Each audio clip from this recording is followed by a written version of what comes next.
नमस्कार दोस्तों, स्वागत है आपका इस वीडियो में। 2024 के लोकसभा चुनावों को लेकर सभी पार्टियों ने अपनी तैयारियां शुरू कर दी हैं। समाजवादी पार्टी ने सबसे पहली सूची जारी की, जिसमें 16 उम्मीदवारों को टिकट दिया गया। तो वहीं समाजवादी पार्टी ने अब दूसरी सूची भी जारी कर दी है, जिसमें 11 प्रत्याशियों को टिकट दिया गया है। कुल मिलाकर समाजवादी पार्टी ने 27 उम्मीदवारों का ऐलान कर दिया है, जो 2024 का लोकसभा चुनाव लड़ेंगे। आपको बता दें कि समाजवादी पार्टी इंडिया गठबंधन के तहत चुनाव लड़ेगी, जिसमें उत्तर प्रदेश में समाजवादी पार्टी 65 सीटों पर अपने उम्मीदवार उतारेगी। तो वहीं कांग्रेस 11 से लेकर 15 सीटों तक अपने उम्मीदवार उतार सकती है।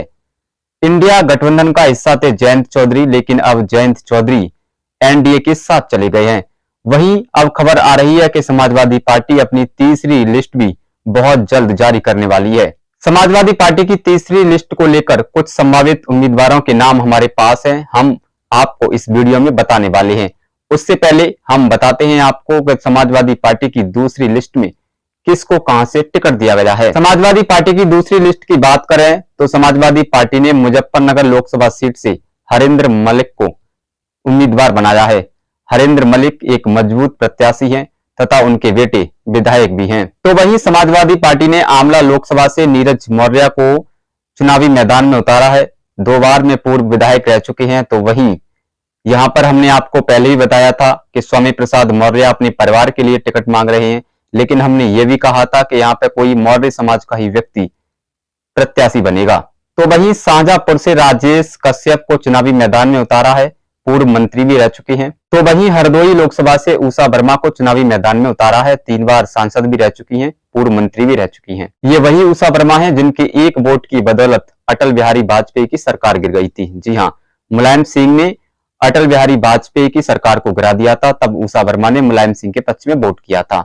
तो इनका एक वोट उस समय अहम रोल निभाकर गया था। मिश्रिक से राजपाल राजवंशी को टिकट दिया गया है, जो एक मजबूत कैंडिडेट हैं। समाजवादी पार्टी ने अपनी दूसरी लिस्ट में मोहनलालगंज लोकसभा सीट से आर के चौधरी को उतारा है। आर के चौधरी पूर्व विधायक व मंत्री भी रह चुके हैं और बसपा के सुप्रीम मायावती के बहुत करीबी माने जाते हैं। दलित समाज में उनकी अच्छी फैट भी मानी जाती है। प्रतापगढ़ से एसपी सिंह पटेल को चुनावी मैदान में उतारा गया है। एमएलसी भी रह चुके हैं और इनकी पत्नी 2 बार पूर्व में एमएलसी भी रह चुकी हैं। बहराइच से रमेश गौतम को टिकट दिया गया है, मजबूत प्रत्याशी हैं। गोंडा से श्रेया वर्मा को टिकट दिया गया है, जो बेनी प्रसाद वर्मा की परिवार में से आती हैं। चंदौली से वीरेंद्र सिंह को टिकट दिया गया है, जो पूर्व में मंत्री भी रह चुके हैं। गाजीपुर से मुख्तार अली अंसार के भाई अफजाल अंसार को टिकट दिया गया है। ये लोकसभा सीटें वो थी जो समाजवादी पार्टी ने दूसरी लिस्ट में जारी की हैं और यहां से अपने उम्मीदवार घोषित कर दिए हैं। लेकिन इस वीडियो में हम बात करेंगे अब तीसरी लिस्ट के बारे में। समाजवादी पार्टी ने तीसरी लिस्ट बना ली है और कुछ ही दिनों बाद समाजवादी पार्टी अपनी तीसरी लिस्ट भी जारी कर देगी, क्योंकि 2024 के लोकसभा चुनाव को लेकर अभी समाजवादी पार्टी एक इकलौती ऐसी पार्टी है जिन्होंने 2 लिस्ट जारी कर दी हैं और तीसरी लिस्ट भी बना ली है। बहुत जल्द तीसरी लिस्ट भी लोगों के सामने आ जाएगी। लेकिन हम आपको इस वीडियो में बताने वाले हैं तीसरी लिस्ट के कुछ संभावित प्रत्याशियों के नाम, जिनकी टिकट लोकसभाओं से क्लियर हो सकती है, क्योंकि हमने पहली और दूसरी लिस्ट के बारे में भी संभावित प्रत्याशियों के नाम बताए थे और 90% उन्हीं को टिकट दिया गया है। तो इस बार हम आपको तीसरी लिस्ट के बारे में बताने जा रहे हैं जिनको टिकट मिल सकता है। तो देवरिया लोकसभा सीट के बारे में। देवरिया लोकसभा सीट से संभावित प्रत्याशी आलोक सिंह कुशवाहा हो सकते हैं। ये कुशवाहा समाज में अच्छी पकड़ रखते हैं, इसलिए समाजवादी पार्टी इनको देवरिया से चुनावी मैदान में उतार सकती है।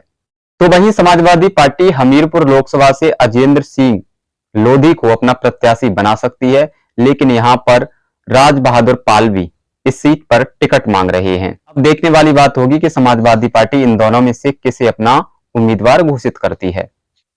आगे हम बात करें कन्नौज लोकसभा सीट के बारे में, तो आपको पता ही है कि सपा के राष्ट्रीय अध्यक्ष खुद अखिलेश यादव इस सीट से चुनाव लड़ेंगे और इसके साथ साथ एक और सीट से समाजवादी पार्टी के राष्ट्रीय अध्यक्ष चुनाव लड़ेंगे, क्योंकि वो 2024 का लोकसभा चुनाव 2 सीटों से इस बार लड़ने वाले हैं।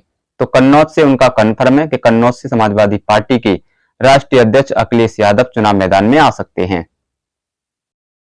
तो वहीं आजमगढ़ लोकसभा सीट की बात करें तो आजमगढ़ लोकसभा सीट से शिवपाल यादव का नाम तय माना जा रहा है और शिवपाल यादव यानी अखिलेश यादव के चाचा यहां से चुनावी मैदान में होंगी।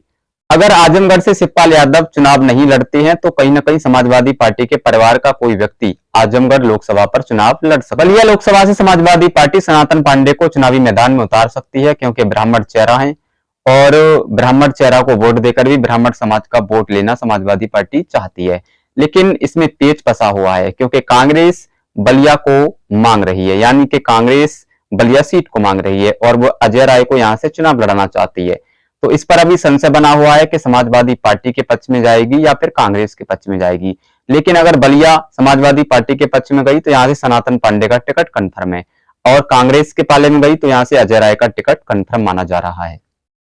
कौशाम्बी सीट से इंद्रजीत सरोज का नाम चल रहा है और ये संभावित प्रत्याशी यहां से समाजवादी पार्टी से हो सकते हैं। फूलपुर लोकसभा सीट से समाजवादी पार्टी पल्लवी पटेल को चुनावी मैदान में उतार सकती है और उनका टिकट कंफर्म ही माना जा रहा है। तो वहीं संत कबीर नगर लोकसभा से लक्ष्मीकांत निषाद का नाम चल रहा है, वो समाजवादी पार्टी से संभावित प्रत्याशी हो सकते हैं। तो साथियों, ये है समाजवादी पार्टी की तीसरी लिस्ट, जहां पर जो हमने आपको संभावित प्रत्याशियों के नाम बताए हैं, समाजवादी पार्टी इनको संभावित प्रत्याशी बना सकती है, यानी कि तीसरी लिस्ट में इन उम्मीदवारों को अपना उम्मीदवार बना सकती है।